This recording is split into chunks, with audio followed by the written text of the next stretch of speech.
atin pong lingkod kapamilya, noong isang linggo sinamahan po natin si Tatay Manuel Sanchez sa mga pagsusuri para sa kanyang katarata. At matapos nga noon, susunod ng hakbang ang operasyon sa kanyang mga mata.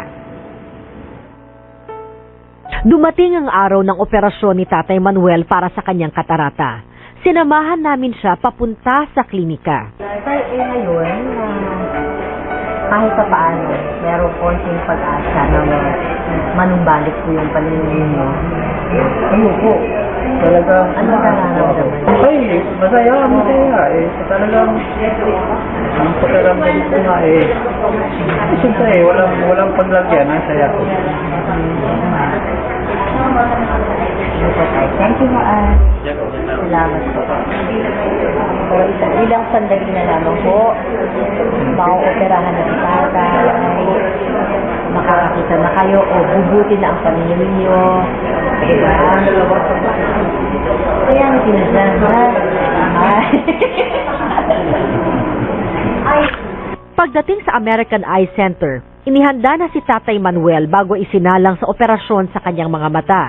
Ang ginawa natin sa kanya, napakaswerte rin ni Mang Manuel kasi ang nagawa natin yung tinatawag na Lentex laser surgery.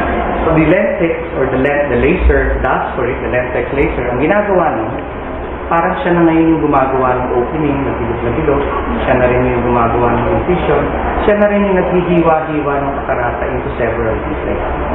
So lahat nun, hindi na human hand na gumagawa. So nilipat namin siya dun sa kabilang kwarto, dun lang namin sinip-sip ng ultrasound ng kanyang pirapirasyon ng katarata at nilagay mo namin. Umabot ng 1 oras ang operasyon sa dalawang mata ni Tatay Manuel. Matapos nito, baka sa mukha niya ang ginhawa at tuwang nararamdaman. Makalipas ang 1 linggo, dinalaw namin si Mang Manuel para kamustahin. Walang pagsidla ng tuwa si Mang Manuel at pati ang kanyang misis dahil muli na siyang nakakakita.